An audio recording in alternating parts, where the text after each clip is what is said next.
Welcome back, my friends, to the Predictive Playbook here at Manny's Pub. I'm in one of the back rooms, as you can tell, and Mr. Vino will be joining me shortly. As you can tell, he's already on the camera line there.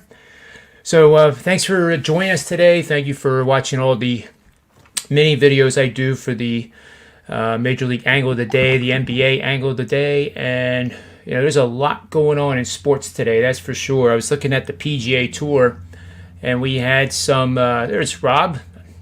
I hope you didn't mind me starting without you. I was going to do the golf because of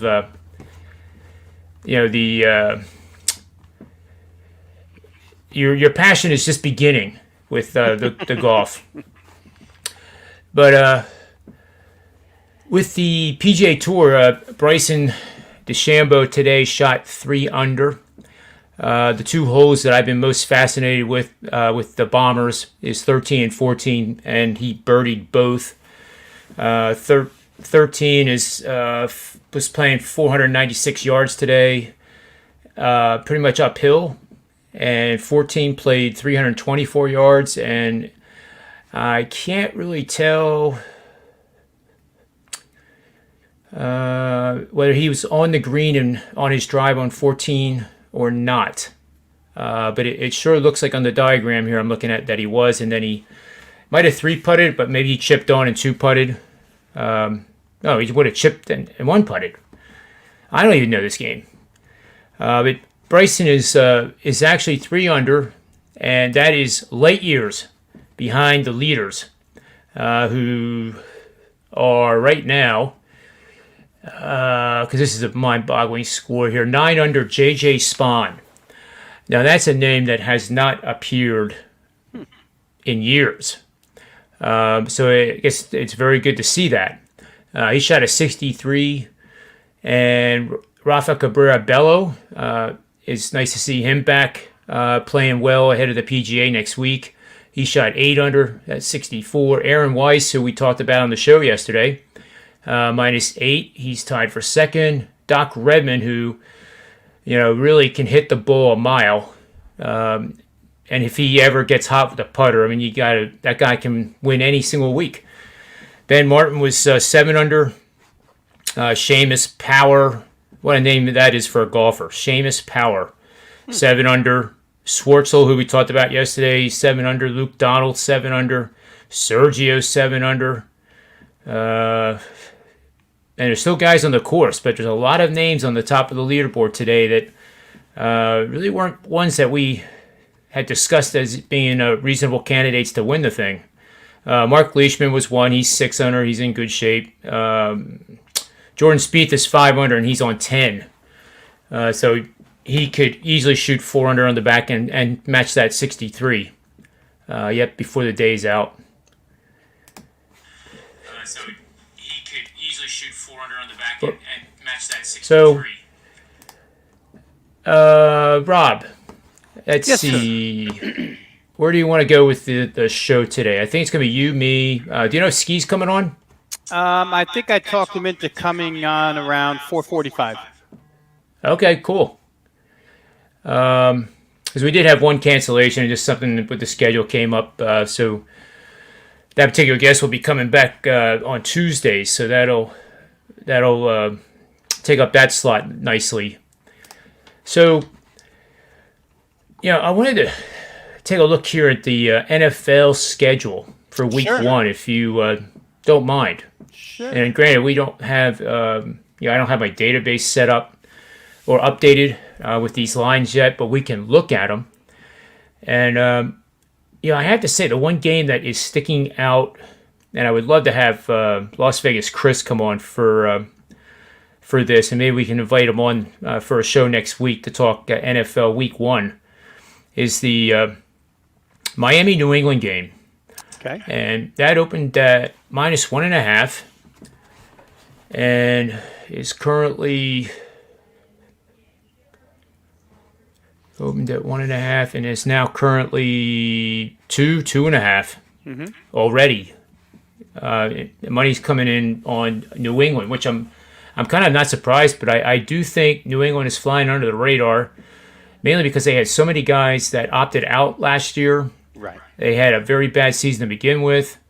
And, Miami, I got to think that when we get closer to September, the public is going to be betting Miami with irrational exuberance, I'm afraid. I'm not saying that they're not a good team, but I don't think New England really is that far away from being a playoff team once again, which I know would make a lot of people sick in that AFC East division. Do you have any thoughts on that game? Yeah, I mean, just very, very early, brief thoughts. Obviously, John, Miami is a bandwagon type team early on. I think there's a lot of people that are on that side because of certainly the way they finished. And I'm getting a horrible echo here, John. You got that? Oh, it's gone. I just fixed it. Yeah, Sorry about that. No, that's okay. The offseason acquisitions, the way they finished last year, there's been a lot of Miami hype, much more than there has been New England, right? And New England re-signs Cam Newton, no real fanfare, as much negative talk about that as there was positive. Certainly getting Mac Jones in. But I think your point, and the people who like New England use that as point number one when they're trying to build a case for New England's improvement this year, and that is the opt-outs. They had more than anybody. Yep. And it really hurt them. And Bill Belichick and his coaching staff had to adjust on the fly. They really did not have much of an offense last year, which I would expect under Josh McDaniels to be much better this year with Cam Newton healthy. So, I could definitely see New England improving on both sides of the football. And that makes that a really good division because I wouldn't disagree with people who are high on Miami. Certainly the roster on paper looks like it's competitive in that division. Buffalo's already the favorite inside the AFC East. And to tell you the truth, the Jets are on their way. They're not yet, but they're certainly in the right direction moving upward. And they'll be a much more difficult team this season, I believe, than they were last season. So, New England to me is probably being a shade overlooked. I don't know how the movement's been, John, on the futures board as of yet, if there's been some movement toward New England or not. Generally, that's not an indicator of big money or sharp money, so to speak. Right. But I wonder if some people have gone towards New England the way they have Miami. I think at 2 points at home, under a field goal, that's a tough place to play a 4 o'clock game, sure right? Is. And I know Miami's been a thorn in their side quite often in recent memory. But how many times have we seen it in this price range? I mean, Never. Generally speaking, New England is not less than a field goal at home against Miami. So for your other golf guest, David Bierman, who, if you follow him on Twitter, you can tell he's Miami Dolphins all the way. I'm sure he would build a case for Miami plus the 2. But we're talking real early here. We haven't been through any OTAs. We haven't been through anything. And the NFL is a league where injuries and depth make a difference. So we'll see if these teams can skate through the shortened preseason, be in good shape. But as we speak right now, if you asked me to make a play, I would probably play New England minus the 2. I think delaying less than a field goal at home with them is probably a good way to go. Yeah, I think so too. It makes sense because the key number is 3, and we have a long time to go before game time for that one. And it could easily go to 3.5, and then you might get some buyback from the guys that were lucky enough to get on at 1.5. But they got their quarterback. And if they didn't have to trade up to get him, that draft could not have gone better for New England. Oh, certainly. And that's just one piece of the puzzle. Yeah, they'll surround him with a good system. They'll surround him with better talent. He won't start, obviously, right off the bat. Cam will. And I think Cam Newton can only be a little bit more successful this year. Second year, remember, he gets thrown into an offense that it was kind of mixed mash, right? I mean, New England, Josh McDaniel was trying to build an offense around him. We saw Cam Newton carrying the ball like 20 times a game the first couple of games of the season last year, which is not New England at all. So second year in, with a little more time to prepare and a more normal type season, I think Cam can be better. They got to keep him injury free. The offensive line should be better, ground game, et cetera, right on down the line. I think, John, you said we could see 3.5, and there's just as good an opportunity if the Miami hype grows over the summer for that line to come down even further and get a better price than 2.5. Maybe it comes back the other way, depending upon how many preseason prognostications come out with you know what I mean? People buy their magazines still. They read their preseason stuff and they kind of follow suit. And if that hype train for Miami gets really rolling even more this summer, then I would definitely think that would be a chic type of pick. Miami plus points, and everybody loves to. They feel smarter when they play underdogs and win. So I wouldn't be surprised if Miami attracted a little bit of money. We'll see. Yep. And then one more. Obviously, Philadelphia is in our neck of the woods. We're not, self-proclaimed diehard fans. Certainly don't root against them. I don't root against anybody. I don't think you do either. But Philadelphia is at Atlanta. It's a 1 o'clock game, September 12th, 46.5. Open was the total. It's now all the way up to 48.5 at Circa already. 47.5 really across the boards. Interesting that Circa's 48.5. But line is 3.5 as Atlanta at home favorite of 3.5 points. Some fours starting to surface. And I got to think the one matchup here that I see is Atlanta drafted the tight end. And the Eagles couldn't stop tight ends really for the last couple seasons very well. Tight ends always had big games against that defense. Now, I would lean Atlanta right now, but you have a lot of good thoughts about the Eagles that I sometimes overlook. And did they get anybody on that defense that you're aware of that is going to maybe plug that hole? Well, the position that they need is linebacker, and they just haven't done anything to address linebacker. In this area, John, they're looking still. I heard yesterday, a trade bandied about where Zach Ertz was concerned to Arizona to bring back Jordan Hicks, linebacker for Arizona, who they're apparently not thrilled with anymore. So, but where tight ends are concerned, I just go back to the Rams game last year against the Eagles, where Jared Goff and the LA Rams basically ran a run option style offense and threw little crossing patterns underneath to the tight ends, to the receivers all day long, and exploited that linebacking crew to the point where, it just looked easy for the LA Rams in that game. I forget the final score, but they won going away. They were the better team from start to finish. Philadelphia never had an answer. And I could see that happening again. It's bad enough you would have to deal with not one tight end in Kyle Pitts.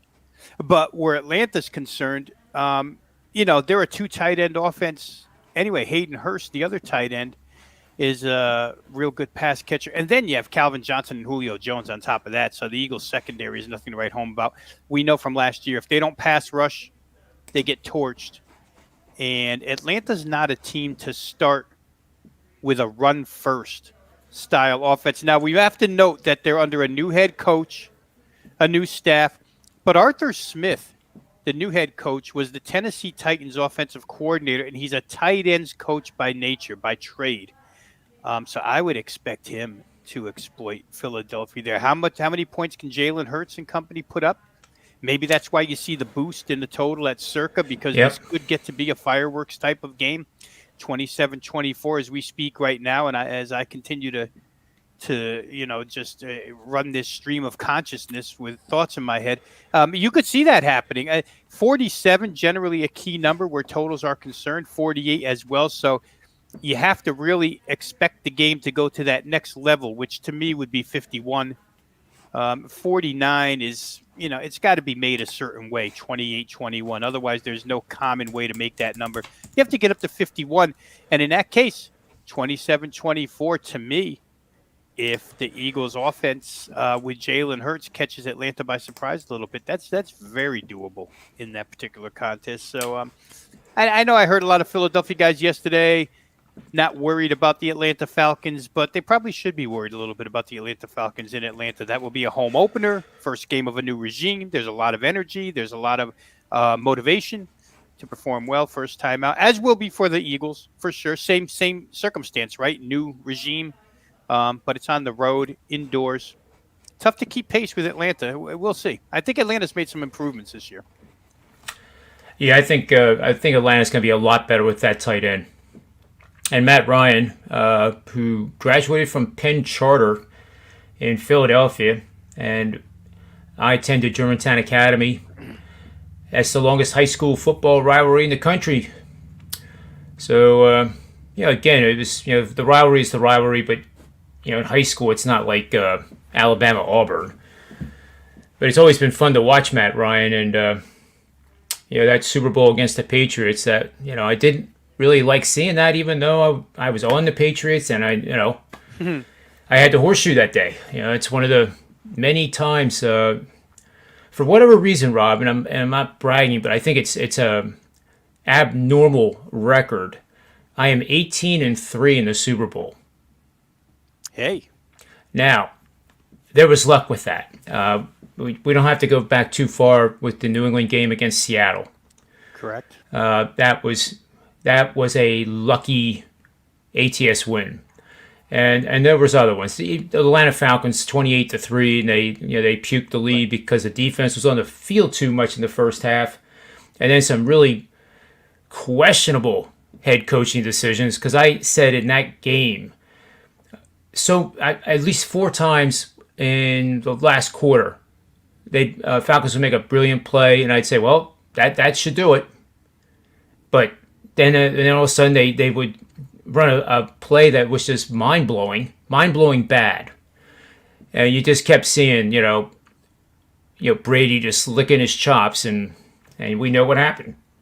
Is that a common theme in the last 3 New England Super Bowls? Bad play calling by Atlanta with a 25-point lead. Maybe the worst play call in the history of the Super Bowl by Pete Carroll, not handing the ball to Marshawn Lynch, enabling New England to win that World Series, Super Bowl. And then the matchup against Sean McVay and the Rams, where they held him to a field goal. The play calling there was horrendous by the LA Rams. Just never adjusted from opening kickoff till final gun. And they were beaten. I mean, New England, what they scored, 13 points in that game, but it was plenty enough to win.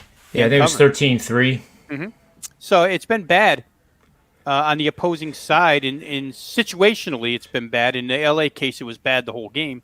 Once they figured out they couldn't do stuff, they didn't try to do different stuff. They just did the same stuff that they couldn't do the first time around. Right. And Sean McVay admitted it after the game. I was out-coached. I was overwhelmed and whatever. But, yeah, New England's been the beneficiary of a lot of good stuff in their Super Bowls. Adam Vinatieri came through more than once.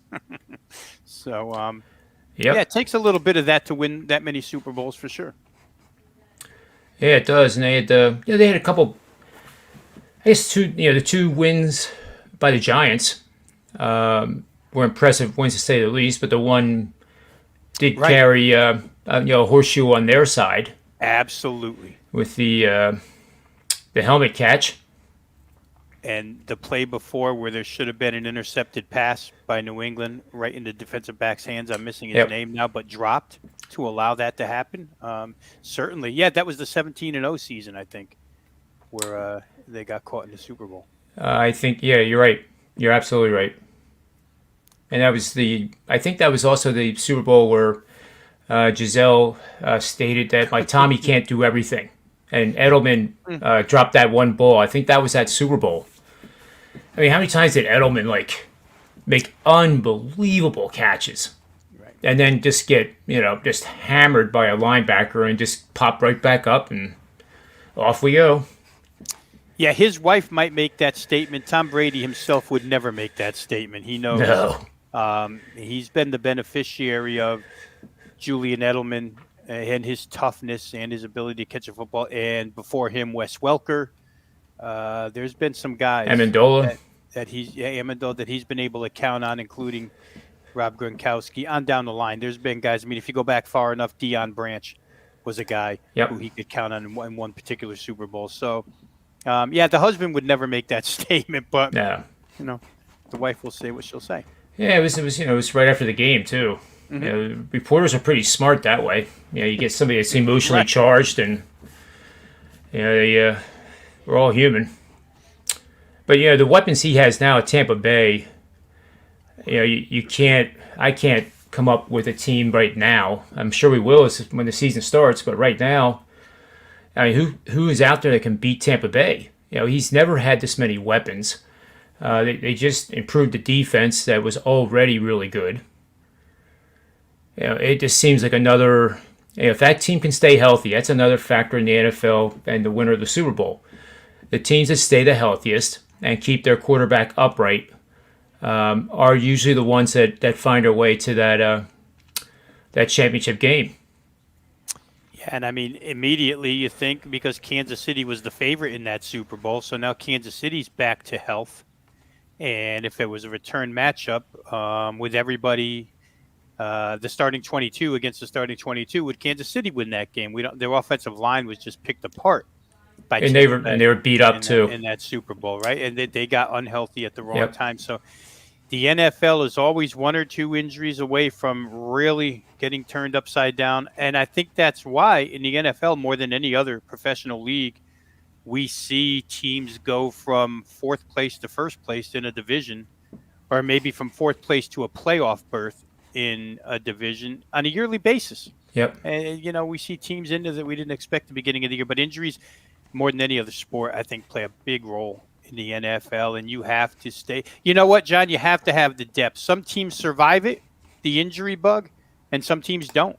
And for a long time, for a real long time, that was probably the number one characteristic of the New England Patriots. It didn't matter if the second team guy had to step up, or if the third team guy, or if they had a cluster injury at a position. They could always overcome it. And you got to draft well. You just got to be deep. It's true. Very true. Let's move on to some NBA, because it is a huge night in the NBA. And let's start with the NBA angle of the day. Yeah, pulled a little fast one there, I guess, but this one doesn't have that in there. I made 2 copies of it, and for those that did not see the Wager Talk NBA tip-off show today, Mr. Vino was on that show with Tony Mejia and Ski Profit, and the betting system was this, but there was an extra parameter that required Steve Merrill to be short Bitcoin.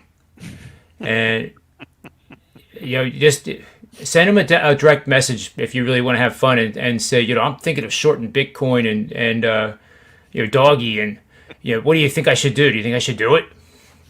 Because he's very intelligent, he's very passionate about it. So it's not a mocking type thing. But with the angle of the day, going through its growing pains on some of those shows, I just thought that would get a couple laughs. And it did. Yeah, it loosens everybody up, I think, too. I mean, this is not a black box betting system that I provide. It's a portfolio of 25 NBA angles that have hit 62.5% over the last 5 years. So no guarantee it's going to do that well this year or next or ever again. But it is interesting to accumulate the data of the performance in a live manner and then see how it compares to the previous 5 years. Because that all comes down to the p-value then. Because some systems, some parameters become less correlated.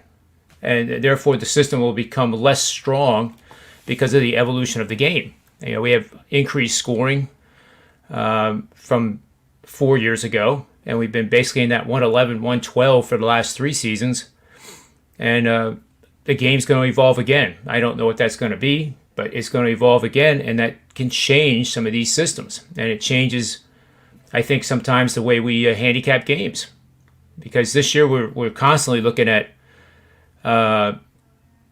totals. I think a little bit differently, especially when I listen to that NBA tip-off show when I can. There is more dialogue about handicapping totals and how teams do against certain teams that for example, average 6 made 3-point shots per game, which is about the league average, and it does make a difference. But in this particular case, we're betting over in games priced at 225 or more, and that this game is I think 235 now, 232 early this morning. And the team is coming off 3 consecutive games, posting elite assist-to-turnover ratio of at least 2.5 in each of the last 3 games. And you can see the results for yourself. It's pretty powerful and it's consistent, and that's an important factor of any system. So that tells us to bet over in the Trailblazers versus Suns matchup tonight. Now I forget actually what the NBA tip-off panel had said. I did catch the tail end of yours where you said the one part of it you liked quite a bit, supporting the over. I don't remember what that was, but I'll let you explain. Yeah, we did. In fact, around the horn, all 3 of us supported the over, John. So 3 of us, myself, Ski, Tony, and with the angle.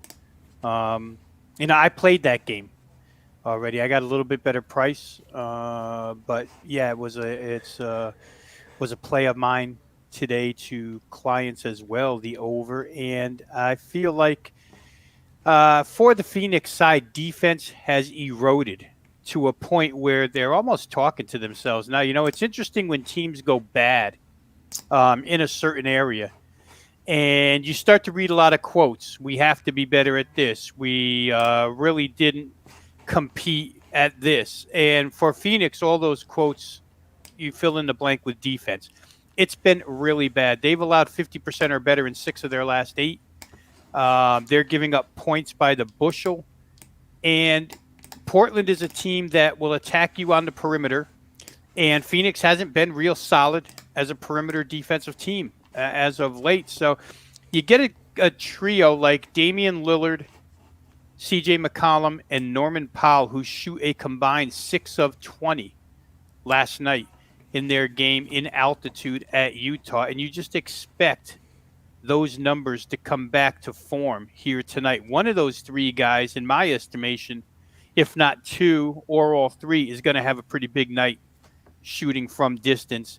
There was a lot of praise. Tony Mejia made this point, and it was a good point because I heard it made myself on the broadcast.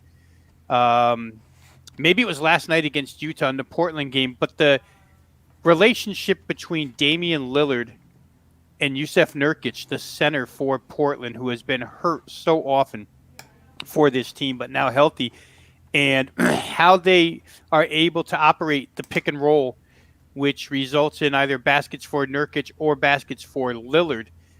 It's just another angle to their offense, another prong, so to speak, that makes them even more capable. These 2 teams have played twice so far this year. Both games got to 232 or more. And you have to realize that in neither game was C.J. McCollum present. That was during his long stretch on the sidelines. I think he sat out 20-plus games. And they got to this number, John, basically without him. So now you have him here. You have a Portland team, which I feel, in my mind, when you come from altitude the night before, at some point, defensive fatigue sets in. Could be early, could be fourth quarter, could be whenever. But I think that allows Phoenix to score. Phoenix has scored in bunches as of late, mainly because they have to in order to cover for that defense. So all around, fundamentally, situationally, taking your angle and the technicals that go with that, it just seems like a really good play here. You would expect both of these teams to be able here we're asking for 118 aside is in essence what you need, right? To get to 236. Yeah. I'm not factoring in the point spread to say what the odds maker thinks the final would be, but 118 aside just doesn't seem that far-fetched in a game where the teams have a long history of high-scoring games. have a recent history of high-scoring games, and that recent history doesn't include one of the best scorers on the floor in C.J. McCollum. I'm a guy who believes that things always come back to the norm, and that 6 of 20 three-point shooting performance last night, 30% out of those three guys, that's just not normal for those three combined. So That's for sure. I think we'll see a lot here. Devin Booker and Chris Paul will have something to say as well. The Phoenix interior game, John, I think we've talked about this on the show before. Their interior defense is non-existent. DeAndre Ayton and nobody else. And Nurkic could have a big night too. So, there's been Portland support as far as side is concerned, and plenty of it. I think the game's gone from 5.5 all the way down to 4. I'm not so quick to jump on that train just because of the back-to-backs and coming from altitude and Phoenix wanting a victory here. Phoenix blew a game the other night against Golden State where they held a 6-point lead heading into the fourth.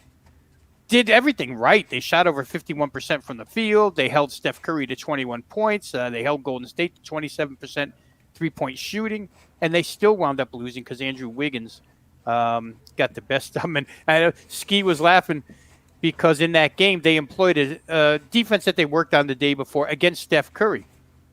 And Ski was saying, I hope they use that defense again tonight against Lillard, where they put basically 4 guys on Steph Curry and everybody else runs wild. That's half the reason why Wiggins had 38 the other night. But you can't do that against this team. Just too many scoring options. Carmelo Anthony came right back last night and played well. The minutes, like I say, 36 to 38 minutes for all 4 for the big three last night. It could mean something in the end, but I don't think it means enough to stop this thing from going over. So we're with you, John. All of us supported you. We're all in the same boat. Portland, Phoenix over. What's now become 235. I think on the show it was still 234.5, but I'm looking right now seeing 235s across the board. I'm seeing some 235.5s and 3.5 across the board. Phoenix. Yeah. Okay. So even more Portland money within the last, let's say, 60 minutes. Yeah. Pinnacle's at 3, which is a really good indicator. One of the sharpest shops around. If you want to know where sharp money's going, follow that particular sports book offshore, and you'll know. Yep, no doubt. It's minus 104 juice too. I mean, that's almost telling us that's going to go to 2.5 like 15 minutes from now. Yep. Yeah, it's a pretty big move. Portland needs it. Obviously, they're in that battle with Dallas, right? And the Lakers. Nobody wants to. I mean, I think that the 5 spot is the much better spot rather than 6 when we're talking about Portland and Dallas, because 5 puts you in that 1, 4, 5, 8 bracket rather than 2, 3, 6, 7. And 2, 3, 6, 7 happens to include the Clippers and the Lakers. And nobody wants to be in the same bracket with the Clippers and the Lakers. They're the 2 favorites to win the West. Yep. So if you can get the 5, it's important. Dallas is trying. They won last night big. Portland goes to Utah and wins. No easy feat. And now they have to come right back and do it again in Phoenix. So it looks like there's a lot of money that thinks they can. But we'll see. I like the over myself. I think it'll be a real high-scoring game. Yeah, I think so too. Yeah, the Suns have allowed 135, 123, and 122. And they were outscored in the paint by Golden State by 30. Which you have to really try to do. You have to try to do that. I didn't have time to run it through the database. I wanted to see if that was the max margin of points in the paint scoring by Golden State over any opponent this season. It's got to be in the top 3. I can't think of anybody. I can't think of a number that big. I mean, that's a huge number, and it's Golden State. Yeah, and when you think about it, John, just for those watching, points in the paint doesn't necessarily mean the center is scoring all the points in close. That means these guards are getting to the rim with no resistance whatsoever.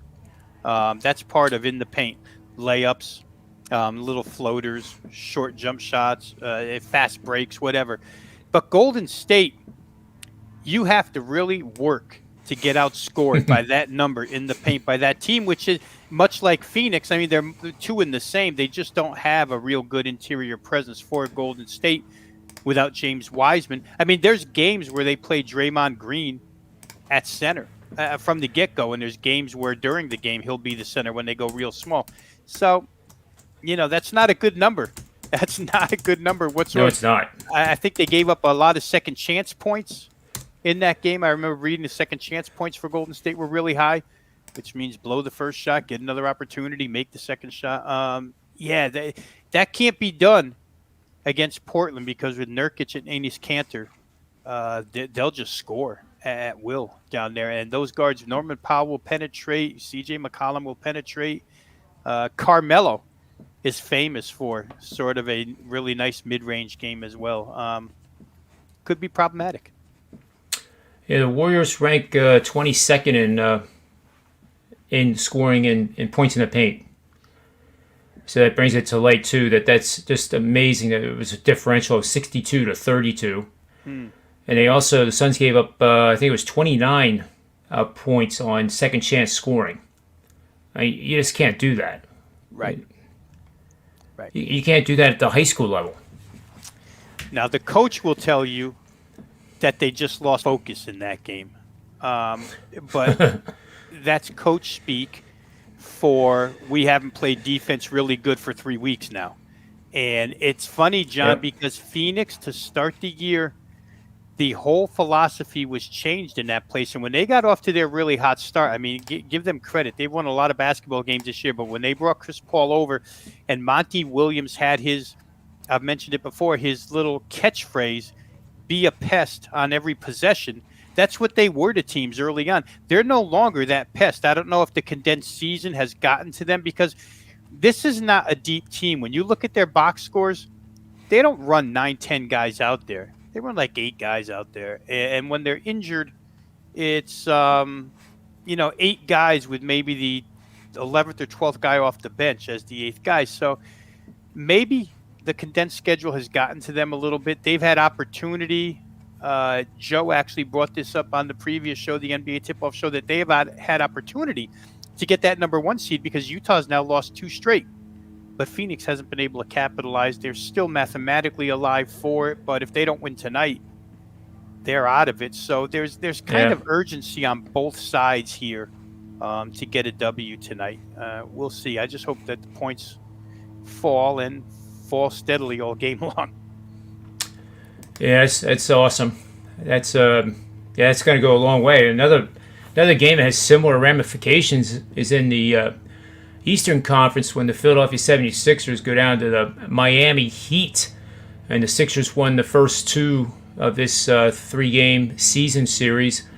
But Tyler Hero and Jimmy Butler were in COVID protocol during those 2 games. The one game went overtime with Joel Embiid scoring 45 and having 16 boards. And then the second game was Shake Milton, who went 11 for 15, 31 points, which I believe is still his career high. And Simmons had a triple-double of 10, 10, and 12.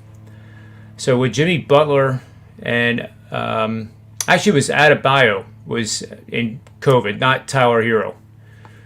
But Jimmy Butler and Bam were in COVID, and the Heat are on fire again coming into the playoffs. It's with Jimmy Butler on a team, you cannot rule them out. And I do give him a lot of the credit for success in the playoffs. I mean, he did wonders when he was a Sixer, got them much further advanced than they really should have been.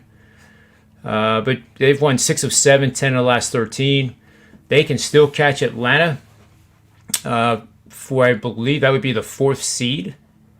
Or they could drop as low as 6 if they lose out.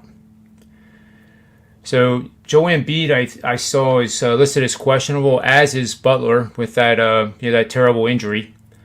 I have no feeling. I guess Butler could go. I guess I don't know how, but if anybody is tough enough to do it, it certainly he would be at the top of the list. But how do you see this game playing out tonight? Because Sixers, number one, Sixers win this game, they're number 1 seed, and the Nets are not that. The Nets still have an outside chance. I don't see the Sixers losing 2 games to Orlando, but anything's possible. But I'll lead you with this. I think the Sixers will show up with a big time focus to get it done and over with. And it doesn't matter that it's the Miami Heat as the opponent. What are your thoughts?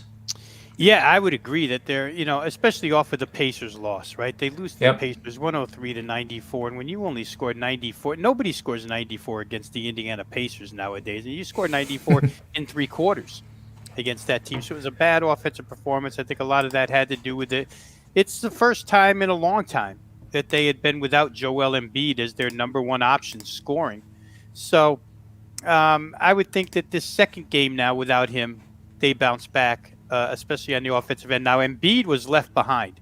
He didn't even make the flight to Miami, so they're going to be without him. They're likely, we'll see as we get closer to game time, but they're probably likely to be without Matisse Thybulle again as well, which means two of the best defensive components to the 76ers team won't be playing here. Again, the other night they played Indiana, 103-94. Here against the Miami team, and John, you talked about Jimmy Butler. Now, Jimmy Butler, let's just go over his status real quick. Head coach Eric Spoelstra said that Jimmy Butler was actually dribbling a basketball and getting ready to go back in the game in the fourth quarter the other night, but they didn't choose to play him. He said, I could have played him if I wanted to, but we decided not to, but that he expects him to go tonight. It was a pretty hard slap in the face, kind of got to his eye, but he thinks Jimmy Butler can go tonight, so I have no reason to doubt the head coach. I know Jimmy's still listed as questionable, 5:30 East. Maybe we'll see something different, or maybe they'll just wait till game time to announce. But where the motivation and the sense of urgency is concerned, I'm really in line with what you said towards the end of your analysis there. For Philadelphia, while I expect them to play real well tonight, I just don't know that it's the same. They don't need to have the same urgency that Miami does, because they have the safety net. It's 2 home games against Orlando, and all they need to do is win one. Because if they tie with Brooklyn, Philly owns the tiebreaker. Yep. So it's 1 win away from clinching the number 1 seed overall. And so I think, Joel's listed as having an illness, probably flu-like. So if you don't have to put a guy like that on a plane feeling that sick, you don't put him on the plane. They can, not that they're going to let this one go, because I know they won't. They're going to play extremely hard, but they don't have to win. It's not a necessity. The other team, it's interesting, that 4-5-6, and let me pull it up for you here, John, because I had this exactly for this show earlier. I can tell you this, that the 3 teams involved, the Hawks are now the number 4 after last night. I think Miami's 5 and the Knicks are 6. All 3 of those teams are in action tonight. So there'll be plenty of scoreboard watching amongst those teams, because they all play in and around the same time, Eastern time. But the Hawks own a tiebreaker over Miami should those 2 teams tie. The Heat own a tiebreaker over the Knicks should those 2 teams tie. The Knicks own the tiebreaker over the Hawks, so it's a round robin. They all own tiebreaker over each other. I don't know how it gets broken after that if it's a 3-way tie. But you can see the reason to win here. And the biggest reason of all is if you finish 4th, then instead of 6th, you stay out of that 3-6 matchup in the first round, which would be in all likelihood against Milwaukee. You'd rather play, if you're Miami, you'd rather play the Knicks, you'd rather play the Hawks than play Milwaukee. And Miami's probably the team that cares the least. The Knicks in Atlanta also. They don't want to match up right away with Milwaukee. So, and plus, if you get to 4, you get a home floor series right off the bat. It's important to the Miami Heat. They've scored 116 or more points in 7 straight games. And your point about Jimmy Butler, well taken. I think it's nationally known that he's the, I'm going to say mentally, he's the glue to this team, although I give Eric Spoelstra a ton of credit for what he's done, his coaching ability with this team. But the offensive glue, if you just go through their games, is Goran Dragic. When Goran Dragic is not on the floor, they're a different offensive team. When he's on the floor, and he's been on the floor a lot the last 3 weeks, all of a sudden we see this offense coming back. Miami's a team that has kind of stumbled into this position because there's been nobody.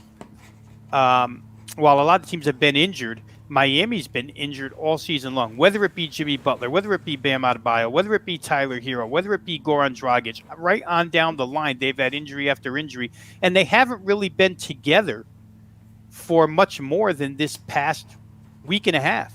and we see this rise in offense. My thought on this game is both teams will be extremely focused. I think that the way Miami's playing offense right now, not having Embiid and not having Thibault in all likelihood is a big deal for Philadelphia. When they have those three, they're as good a defense as there is in the NBA. When they only have one of those three, meaning Ben Simmons as the other guy, it's a little bit different. And I think Philadelphia will play a much better offensive game here the second time around without Joel Embiid. So I could see them scoring points. The total here was 217.5. Surprisingly, John, this game opened 217.5. And the whole world knows Joel Embiid isn't playing here because he didn't make the trip. And yet the total doesn't go down. You would think that a 30 points per game guy would make that number go down, but it hasn't made it go down. And I think the reason is that Miami's on fire offensively. Philly should pick it up on there. And remember, even though Miami beat Boston those last two games, they won them both.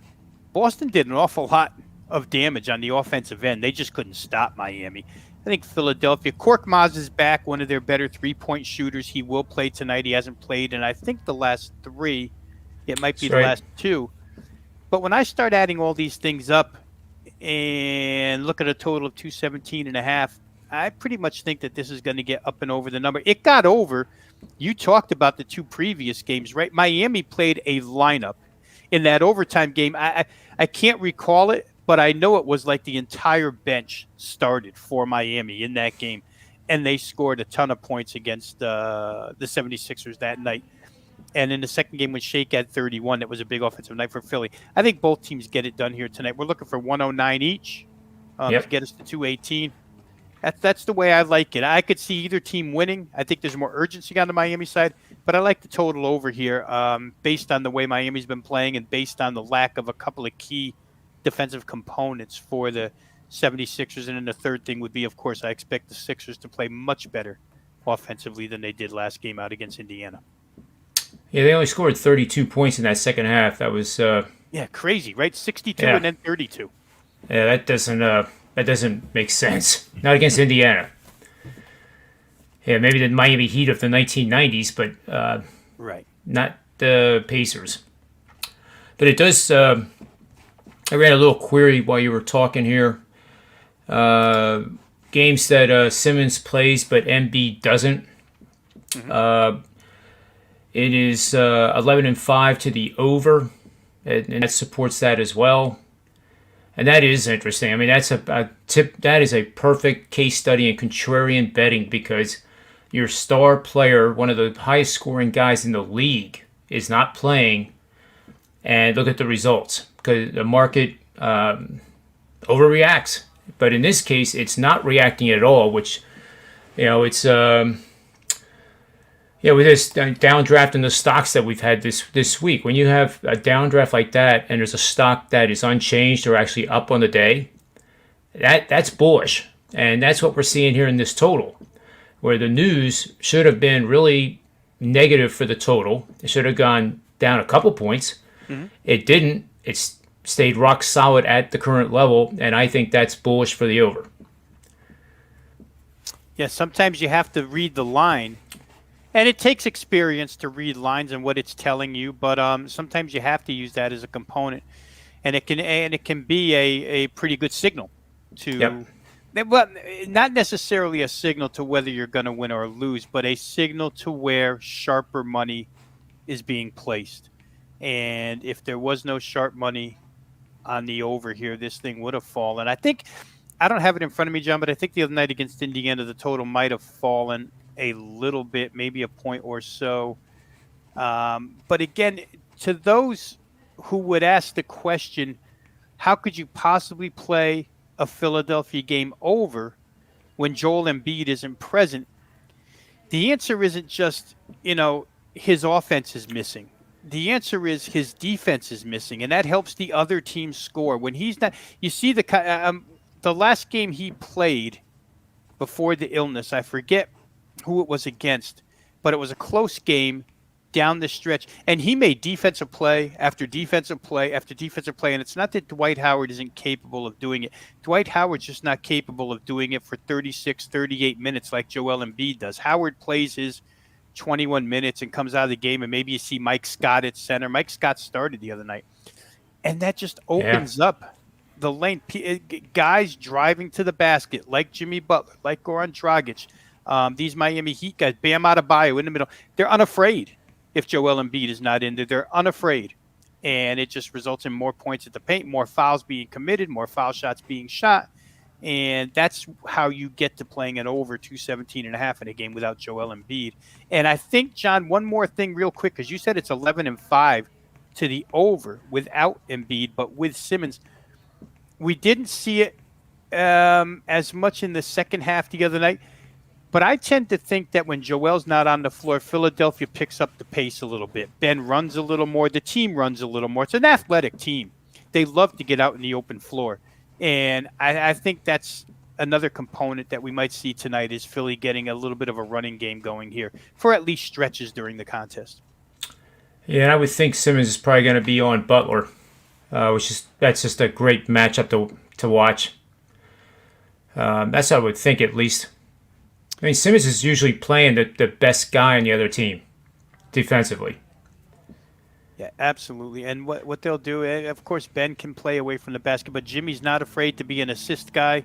The way Duncan Robinson's shooting the basketball right now, the way Tyler Hero can shoot the basketball, those three-point shooters that they have, he'll be unafraid to pass it if he doesn't have the opportunity. I think in Miami's best interest is almost to keep Ben away from the basket at 6'10" on defense. He would be, I mean, Dwight Howard's the only guy taller than him on that team without Embiid, right? So you take their height away from the hoop and let Bam Adebayo exploit down low. So Miami's an interesting team, and we learned about them last year in the playoffs. I got to tell you, up until that bubble or heading into the bubble, I didn't really realize how many options Miami has on the offensive end. But when you have a guy like Adebayo, as in football they call it twitchy, but you get my idea. He's really quick, really fast, not like most centers.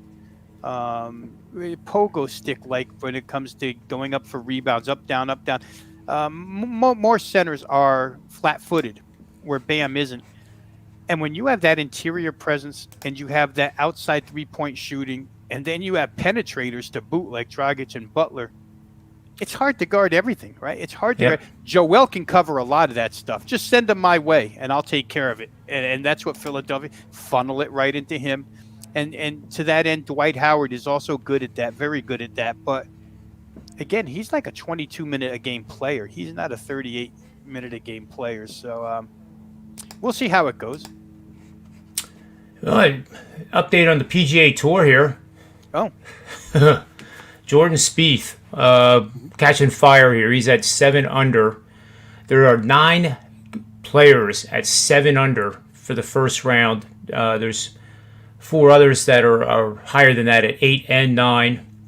And Spieth is now playing the 14th, which is that drivable par 4. I mean, his stats are like off the charts. Like, this is unreal. He's driving at 299, which in this tournament is probably one of the shorter hitters. 72% have hit the fairway. 92% he's hit the green. So that means he's only missed 1 green so far. And he's gained 0.9 shots in putting. So if there's a chance here he could shoot 62. He's got the par 5 18th coming up. He's now playing arguably the easiest hole in the course. He could walk away with an eagle for all we know. It's unlikely he's going to par it. So that would put him at 8 under with a lot of golf left. And I don't think it's a 59 alert yet, but when he gets hot, that flat stick is the reason why we haven't heard his name in 3 years. And now that has been corrected, and you're seeing the results. I mean, he's always been a good ball striker. But anyway, little update there for everybody. Kind of exciting. Now, I guess before we go, there was one in the chat room here that wanted us to break down. Bill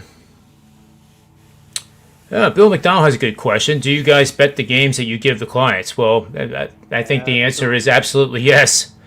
And there's, I guess the opposite of that is I don't bet any game in addition to what I give the clients. In other words, if I would like a game later tonight that was not on the client list, I will not bet it.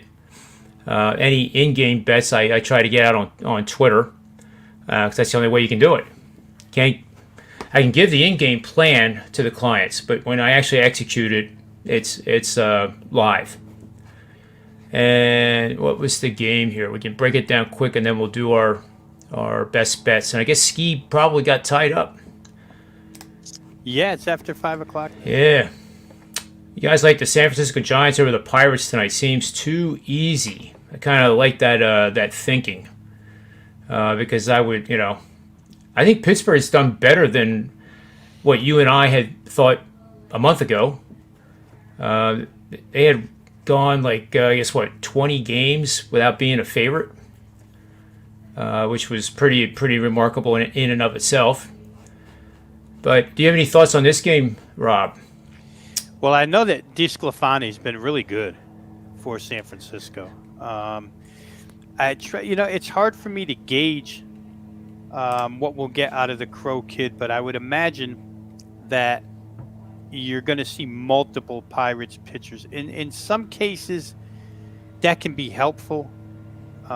In some cases, it's not really helpful when you just don't have guys behind him. But in ways that it's helpful, John, obviously you have one guy out there, you let him throw 2 innings, you bring somebody either from the different side, switch from a righty to a lefty, or you bring a different style pitcher in. It kind of throws guys off second time around, right? And you just keep doing that all through the game, and you wind up with a combined, really strong game pitch.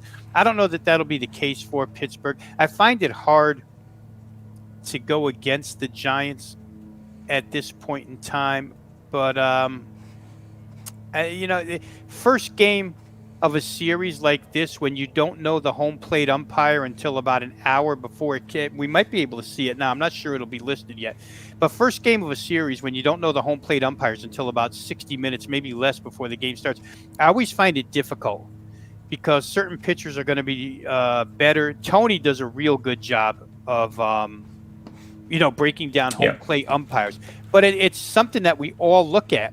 Some guys need edges.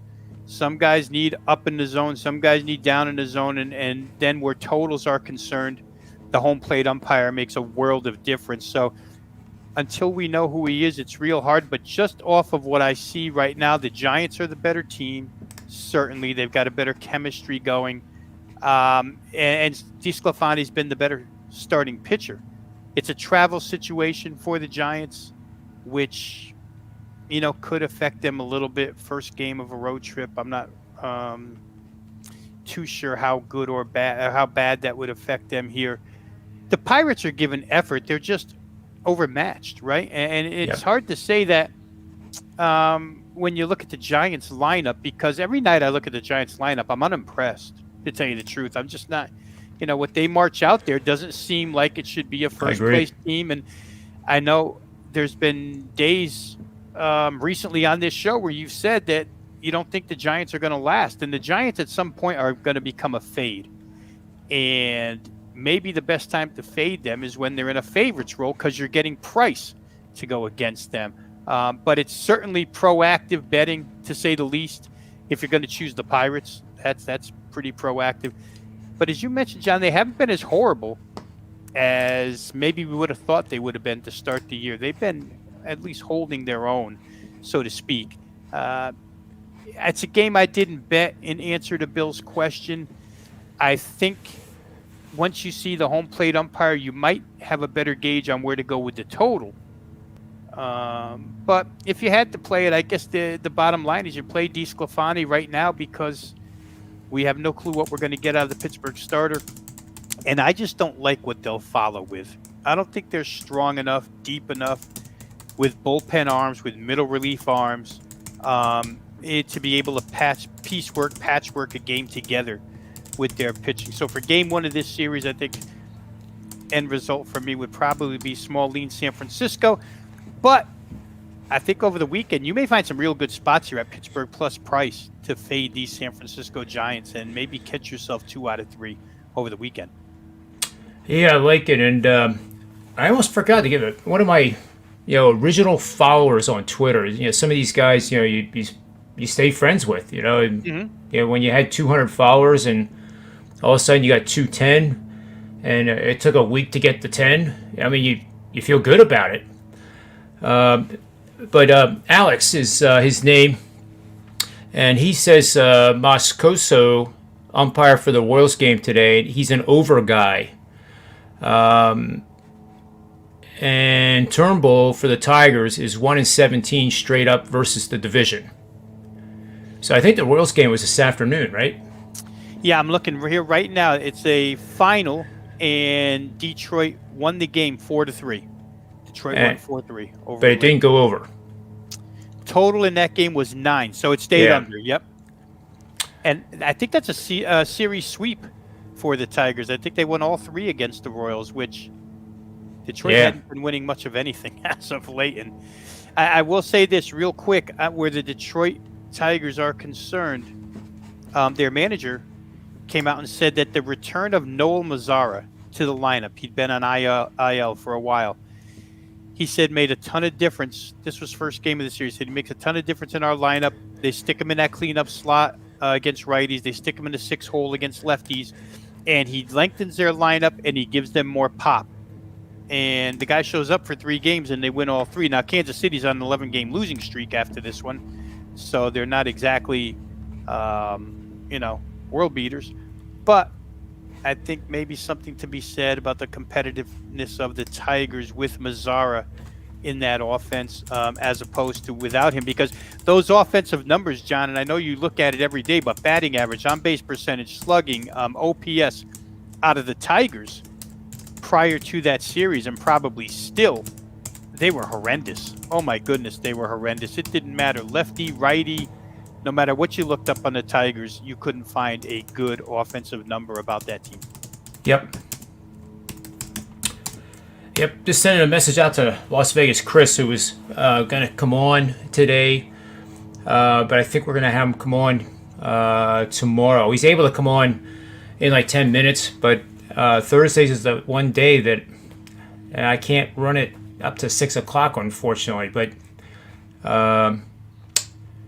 that's something to look forward to tomorrow for sure, because he obviously is an NFL expert / guru, tremendous mind, big time in data, and it's pretty ugly when he and I get together and start talking data and analytics and machine learning and all kinds of other crap that we really don't bring on the show because we have people comatose, and we want people to leave with a smile on their face instead of like, what the heck was that? And I get it, I completely understand it. And you know what I think about artificial intelligence, and when people say it, whether it's on TV or you hear somebody in a conversation, they talk about, oh yeah, our company's doing machine learning and deep learning.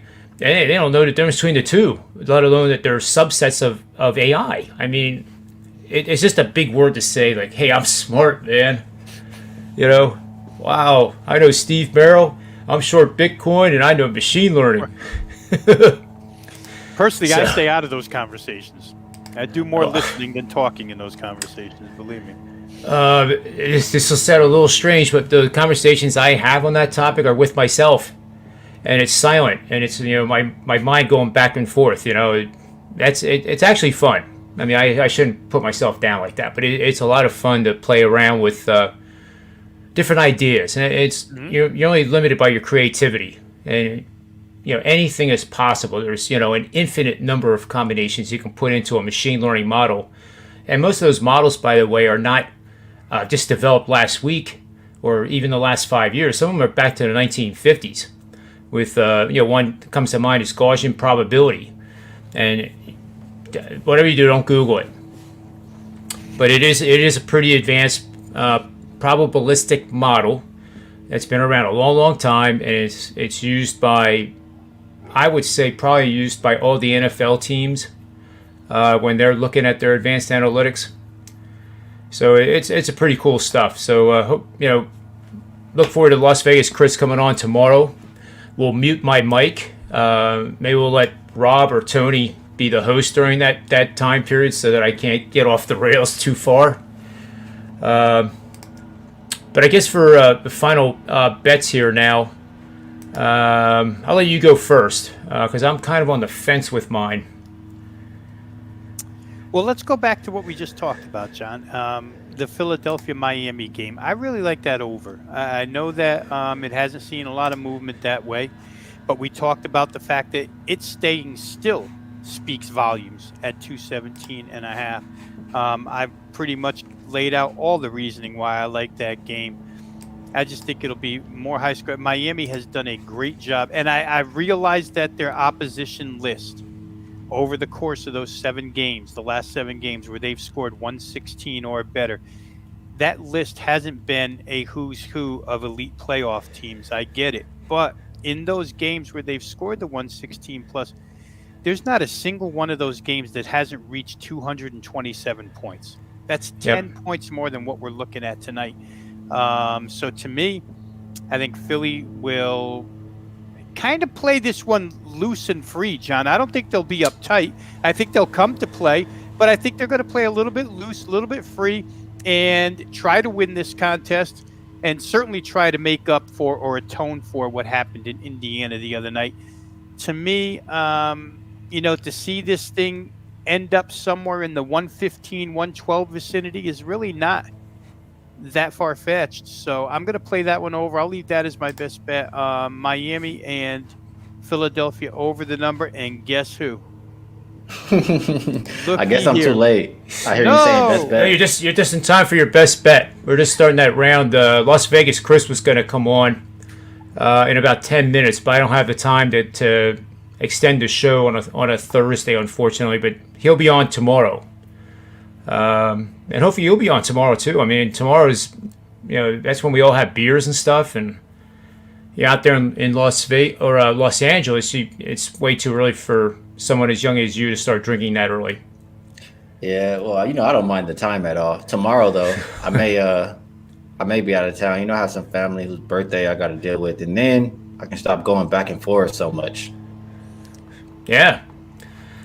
So I did hear a rumor that the angle of the day on the Wager Talk NBA tip-off show got rave reviews. Is that true? I enjoyed it. I thought it was great. Yeah. I also added in a little bit to it. If Tony Finn wasn't on the show, I think he bumped it up to 80%. Yep. And he's not on this show either, so it's up to 90. Yeah, I just had to sneak it in there because I've been talking to Steve Merrill about Bitcoin and trading, and I used to trade on Wall Street, like you guys know, and for a long, long time. So I probably might know a little bit more about that than the sports betting, but they're both the same. The processes are the same. We were talking about one of the lines today, Ski. It was a total in the Sixers game. So Embiid is announced that he's not even on the jet down to Miami. The total stays the same. So the analogy is, in the last couple of days, we've seen a pretty good downdraft in the stocks. Any stock that was plus on the day, that's a bullish sign. That is one that is probably, once things recover, that stock's probably going to outperform the market. Just the fact that it was not down. And the same thing with this game. That line should have gone down. One of the highest scores in the league is out. It didn't go down. So we're both pretty bullish on that total with the Sixers in Miami tonight. But I don't want to team up two guys on the same best bet. So I'm going to have you go, Ski, with your best bet, and that'll give me time to think about mine. All right. Well, I've done 2 shows, and I've already given the Lillard prop out twice, so I don't want to give it a third time. Well, that's what I was going to do in this show. What's your Lillard prop? It's over 28.5 points. Yeah. Yep. And he's had 7 in a row now of over 30. Right. No, 6 in a row. 6 in a Tonight row. will make it 7. But I'm looking at two other games that I'm likely to get involved with in MLB. So I'll just say those really quick. I'm Okay. probably going to fade Rich Hill and continue to back the Yankees. They just Yep. keep winning, so I think I'm liking them. And the Athletics with Sean Manaea on the mound. That's something that I want to be on right there. He's been pretty good this year. And the Red Sox, I think they'll continue their losing streak. Like I always say, baseball is one of the more trendy, streakier sports. I like to ride the streaks, and just like the Royals, they lost 10 in a row. If you continue fading them, you've been making money. So I like the Yankees and I like the A's. Yeah, so you guys took all my picks. So that means we're going to sweep. But I'll tell you one thing, Ski, and I heard rumor that you like the WNBA, and they start tomorrow. I am going to take Minnesota as my best bet in the WNBA on this show. 9 o'clock tomorrow night. They're 2.5-point favorites. I think they probably win closer to an amount closer to double digits. So I'll salvage my show best bet with rotation number 606. Minnesota minus 2.5 in the WNBA. All right. So now you have somebody to talk to. Yeah, for WNBA. sure. I like that. Yep. I'm into it. I usually wait like a game or two just to see. I mean, especially this year, because a lot of these players, they didn't even play last year because of COVID. So you have a lot of better competition this year. And I just want to see how everybody's going to fit for like a first game or so. But I think that's a decent look. Well, it's a pizza money bet, maybe 2 pizzas. Yeah, we play 3, 4, and 5. I would put this as like a 1.5, maybe 2. But I looked at it earlier today, and I did hear you say that on the NBA Wager Talk tip-off show that you do like following the WNBA, and I do too, and I have a whole bunch of systems. I mean, we can do the same thing with the WNBA, and a lot of them are the same. They sound the same. Mm-hmm. Assist to turnover ratios. It's the same game. Yeah, you can cap basketball the same way. I agree. Your links play. I'm thinking about it. They added a couple players, and the rest of the people have already been there. The players that they added, I think Kayla McBride, she's a bucket getter. And it's one more I'm just blanking out right now. So I think that they'll be fine. And that's a solid play. I may look into that. Well, they're going against a pretty good team in their own right with Phoenix. I'm higher on the Lynx. I would pick the Lynx as my number 3 pick. Like if I had to make a selection as who's going to win, just because you have Coach Reeve. You have a lot of returners, fouls. As long as she stays healthy, they should be pretty solid. Dangerfield, she made a name for herself in the league last year. So I like a lot of what Minnesota has going on, and I don't think Phoenix is going to be in the same tier this year. That's awesome. I'm glad you're on the same side. So to recap, we're over in the Sixers Miami game tonight. And again, look for my tweets on this, because I probably will be looking to grab the over at somewhere close to,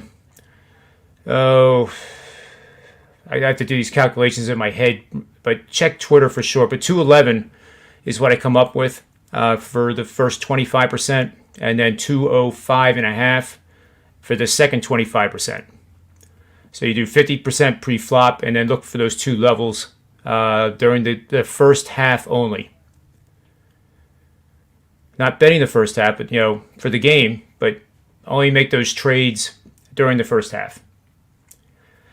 So, Ski, I'm glad you got on the show today, and I guess Thanks for having me. I mean, yeah, I try to make it whenever I can. I haven't even eaten today, so I'm starving. I want to go get some food. Well, believe me, between you and I, Ski, it's always great to have someone young like me on the show, to bounce things out. Yeah. We kicked Tony Finn off today. Yeah, it's awesome. Yeah, this is the lowest average age there's ever been.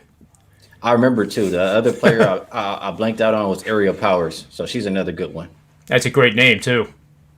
Kayla McBride is the girl that played on Notre Dame. Yes. You guys follow college? Kayla McBride? I think so. I know Crystal Dangerfield. I'm almost positive. She's the UConn girl. Yep. And we root for all the UConn girls around here. So okay. Well, then you should definitely like her. She was awesome last year. Yeah. Well, see, that's I know probably more about college women's hoop than I do about, and then they go to the WNBA, and I don't handicap it, so I don't see them. But I know a lot of the play. players' names from college. Like when I saw the Lynx are playing Phoenix, and I'm thinking to myself, does Diana Taurasi still play for Phoenix? Yep. Does she really still play? She's there. The greatest UConn player ever, that girl. Oh, my God. Fantastic. But, yeah, they're sprinkled all around the league. The big-name schools, South Carolina, a lot of Southeastern Conference girls, but the UConn ones especially. I'll have to lean on you a little bit, Ski. You help me out here. You can definitely pick it up, Rob, I'm sure, especially if you're familiar with some of these college players and you already know how to cut basketball. So if you're interested, you'll get it right away. Brittany For Griner, sure. she's still in the league, Brittany Griner. Yep, she's there. Yeah, so. They're not doing much, but she's there. Sue Bird? Sue Bird's still there? Love Sue Bird. She's there, too. She's hanging in there. They just won last year. Yeah, UConn's got him. Gina Oriema. Brianna Stewart, right? She went there, Brianna too. Stewart. Yeah. 4 years. I'm telling you. That's If the they'd MVP. ever kept Elena Deladon, if they'd have kept her at UConn, she left as a freshman. I lived pretty close to where she lives, and the story was big here. But she's got a little sister who's special needs, and she got to UConn, and she was just too far away from her little sister, and she went back home and played. Actually put the University of Delaware on the map for the time that she was there because Delaware's a nobody in college basketball. Then she got there, and they were in the NCAA tournament. Just I lost track of her. Washington Mystics, Chicago Sky. Where does she play? Mystics. Mystics. She didn't play last year, but she should be back this year. Yeah, she's a heck of a player, too. Yeah, that's the kind of thing, like missing her. Like she was just in the WNBA finals the year before, killing everybody, and we didn't even get to see her last year. So it's a lot of players like that I'll be happy to see again this year. Right. Yeah, it should be good. I saw it's televised tomorrow night. CBS Sports Network or something has it on. So they got themselves a contract. One on NBA TV too. Oh, okay. So we can keep track of it that way. We cover it all here. Trust me, I'll keep you informed. That's what I need. Yep. So, and we won't tell Tony Finn anything. Shh. No, if he's here, I'm out. I can always mute his mic. All right, I'm in. My I can always mute his mic, which hasn't happened yet, but you know. John, you have to have Ski on one day when Joe D'Amico is on. Yep. I haven't met him yet. Just to get the experience. Yep. It is truly like a Grateful Dead type of experience. It really is. And I say that with all due respect. The energy level is incredible, and it gets to be that kind of like that kumbaya type of feeling sometimes, or he's saying, and I like it. I'm not putting it down. I'm saying this the wrong way, but he'll say for sure he will say, you know what, boys, this is the 4 best looking guys I've ever been on a show with by far, and by the way, I'm ranked number 1 at Sports Memo in the last 30 days. So it's awesome. It really is. I think we got kind of that love fest on NBA tip-off the day when I wasn't there. Is that right? Yeah, because I was part of it. He's laughing at us. But I lived in Las Vegas for 12 years, 91 to 02. And, my 2 best friends out there are Teddy and Brian Leonard. And we never crossed paths on the same show. I mean, I've been on Wager Talk today, like you ski with Teddy. Yeah. And I don't even cross paths that often with Teddy. We don't work together nearly as much as we would like to. But never the 2 of them together. I mean, I'm never on with Brian. And then all of a sudden, by subtraction, and I think Tony Mejia couldn't make it, so I stepped in, and there you go. The 3 of us were there, and we were making Joe throw up, talking about, the friendship that exists between the 3 of us, but it was good. It's good to work with friends, and the Wager Talk people, for instance, Ski, I have never met Ski in person, but you work with these guys and you love working with them. And now that we can get back out to Las Vegas, I'm going to get back out there and we can all sit down together. John, you come with me because you're in the area, so we fly together. And maybe absolutely. Wager Talk will make something happen. On their own company-wide in Las Vegas for football season or something. But, it's great. I mean, like I say, we made Joe throw up a little bit one by one talking about it. But what are you going to do? You know what that reminds me of? Remember in school, the teachers always want to separate you from your friends. You go sit over here. You go sit over here. They just don't want you guys together anymore. Right. Yeah, they separated us. Even those football videos that we do during the season, where Kelly hosts Yep. and you got two analysts. I just never get put on the same one with Brian or Teddy. So it was fun to do. It was fun to do. They're good guys. They're great guys.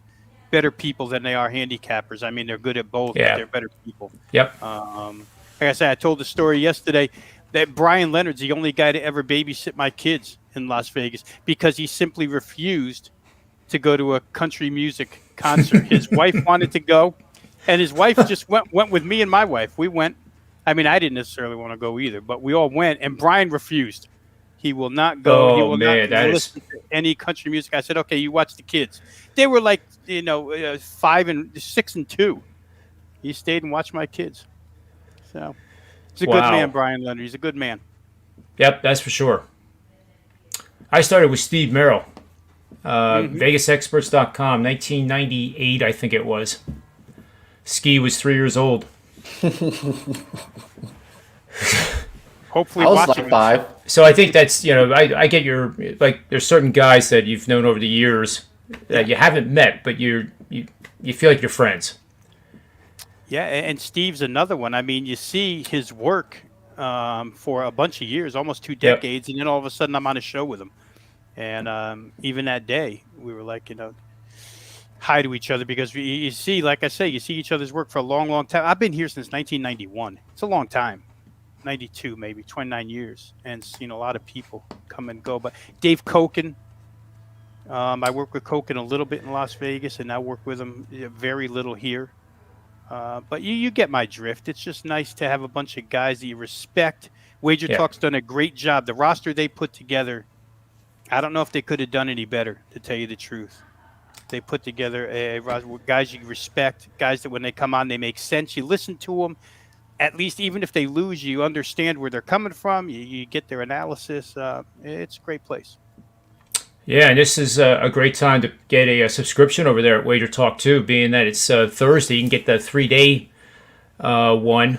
Well, actually, you could get it tomorrow too if you wanted. That would carry all the way through to Sunday. But I'm thinking more of you get it tonight because then that includes Marco D'Angelo, who will be on my show tomorrow at 1 o'clock for the Preakness. And who was it on the show yesterday that said he's created it was Ross Benjamin. Ross Benjamin. What did he say it was? A monster. A monster. You're a monster. A racehorsing monster. Yeah, you're betting superfectas all of a sudden. Oh, that was great. Oh my God. I love the horses too, though. Steve, talk Gulfstream. And I don't want to talk about it today. I've been good every day except today. I got a beating today, so we'll talk about it another day. That happens at the track. Yeah, that's the thing. You go for the prices, so you only need a couple to be profitable, That's true. Yeah, you hit 8% and you can be quite wealthy, especially those superfectas. Yeah, I like that. I'm sitting out by the pool, my little, table, and I got the laptop out, and I'm trying to figure out, what combination of my pyramid am I going to use here that's going to win. I don't think for a second, other than like every other minute, that the odds here are about 1 gazillion to 1 that I win. It's just the idea of just letting it fly. It's a lottery ticket on steroids. It's a lottery ticket that has intelligence behind it. I don't know if I call it a lottery ticket because I've learned from people who've been doing this for a long time, like people who own horses, have horses who go out and race, and just like people like Marco, like I've listened and learned from these guys, and they'll cap these races, and they cap it like how we cap sports, and it seems like it's not so much of a lottery. Well, I guess what I was saying is like a lottery, you buy the ticket, but it has a whole bunch of intelligence behind it. Like, you've taken the odds of astronomical and cut them down to 10% of those odds to give you a chance to win. Like a lottery ticket on steroids, I guess. But you're right, it's not a lottery ticket. And it's not easy, John. I mean, I grew up on it. The tri-state area, New York, New Jersey, Connecticut. So I spent a lot of Yonkers Raceway, Roosevelt Raceway, in the Catskills, Monticello, Saratoga in the summer. So I can read a program, read a racing form. But I got so much respect for those guys who do it 7 days a week. there's a gazillion tracks across the country. Some guys don't just follow once. There you go. They follow multiple tracks. You're talking about 10 races a day, 8 horses in a race, 80 horses a day times 560 horses a week at one track. So, sometimes I'll ramble about having to handicap 350 D1 college basketball teams, but those guys who do the horses every day, it's a unique breed, and I got a lot of respect for those guys because it's not easy. I love it. I go to Delaware Park here. John, you probably know of it. A couple times a year. They've reopened. So now I think they opened up last week, as a matter of fact. So now we can go to Delaware Park. Great way to spend the day. But I'd love to get to Del Mar in San Diego one time. I've never caught it quite when they're only open seasonally, like Saratoga. I'd love to catch that when it's open. Yeah, that would be sweet. Yeah, it's good stuff. Horse racing's a fun time. It really is. I noticed that the volume of races when I opened up my Twin Spires app for the first time, thinking I was going to see maybe 10, and there's closer to 100. And they all have races, How many people know there's a race that occurs at Churchill Downs after the Kentucky Derby is run? Man, I have a friend who just put out an entire card for Churchill today. Yeah, see. I mean, it's work. It's every day. But anyway. And the same friend, he told a group of people, all of us, to bet Medina Spirit as a futures bet. And he was correct. This was a while ago. So he knows this stuff. His name is Dennis Garcia. I'll give him a shout out. He's awesome. How about that? Yeah, maybe we should have him on the show tomorrow. Yeah, there you go. I'll reach out and see what he's doing. Not putting you on the spot or anything. You're skiing a live show, but maybe we'll figure it out. But I know we're going to probably talk about Marco's show probably in the beginning, right after PGA golf, because that now becomes priority. Because I control the menu. PGA is like an appetizer. And you get to horse racing, and then you get to meat and potatoes with the NBA, WNBA, Major League Baseball, NFL. Yeah. And I don't know what the dessert would be. We'll figure it out. Championship game. Yeah. I feel bad for Nick Borman yesterday because it looked as if we could care less what he was saying. That couldn't be farther from the truth. No. I don't understand 2/3 of what he was saying, but. What sport was it? It was golf. Yeah, with all the shots gained tee to green and all the metrics they have now. If you don't, I play a lot of golf, so it's natural for me to know those stats just by being a player. But I knew, I kind of anticipated that it was going to be like, oh God, here goes John with this guy again. Like this is like a revisiting Las Vegas Chris show. And, I bit my tongue a couple times, but, we got through it. But Nick's very knowledgeable, and his picks are over on Wager Talk as well. And they should be bought. But, this whole conversation was based on those subscriptions that you can get for, a really cheap amount of money. For 3 days, I don't know what you guys are charging right now, but it's not much. And that's the perfect test drive. And I promise you're not going to be upset. These guys could lose every single play, which they won't. But the research behind it is why it's worth that. Because you learn how they're handicapping by reading the research reports and what's meaningful to these guys. And this stuff has worked over decades. Oh, ski maybe not decades for ski yet, but close enough. Yeah, I don't know. I'm only 28 years old, so you could do the math. Got good years ahead of you, Ski. Yeah. Yep. He sure does. Yeah, I thought we were. I'm 42, and I thought we were pretty close. Not that far. I'm just kidding. I'm not 42. But maybe we should have that as a show bet. Have the chat room over under John's age. If you ever get Teddy on here, you know what you have to do? I'm all ears. You have to tell him. You have to tell everybody it's his birthday. Oh. Hates that. He loves it. It's his favorite thing. I first was joined Sports Memo. I think it was my second week, and the press was going around on the Slack and everything else. Like, make sure you wish Teddy a happy birthday. And fortunately for me, I caught on to it because I saw something in Slack on the Wager Talk Today Slack thing, and I was like, oh God, this is not something a new guy should be sending to Teddy Covers. So, but it is funny.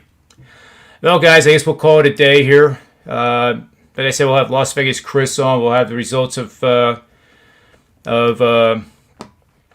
Marco's horse racing show as well. And I think we're going to have a couple guys from Sports Memo that are making their debuts, at least one of them. Oh, boy.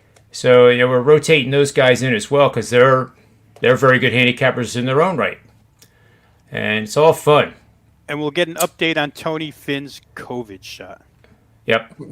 We'll find out if it was truth or if it was a lie. Was it a cover up? Well, I think it might have. Well, I don't know. I'll leave it alone. He said he felt like he got beat up by somebody, and I said, well, you didn't get beat up. It was Steve Merrill backing up his car, his Ford Fury, over top of you, and he didn't see you. He just got beat up 2 weeks ago. The guy hit him in the head with a bat. Well, yeah. That's what I was thinking. Maybe it's that situation again. Good Samaritan, Tony Finn. Yeah, we'll have to nickname him Hit to Contact, I guess. Oh, my God. That poor guy. Well, I hope his ears are ringing because we're talking about him. But anyway, thanks, guys, for being on the show, as always. Looking forward to a big one tomorrow with what we just outlined with the menu. So for Ski, Rob, myself, sportsmemo.com, wagertalk.com, and the Predictive PlayBook, may all the wins be yours.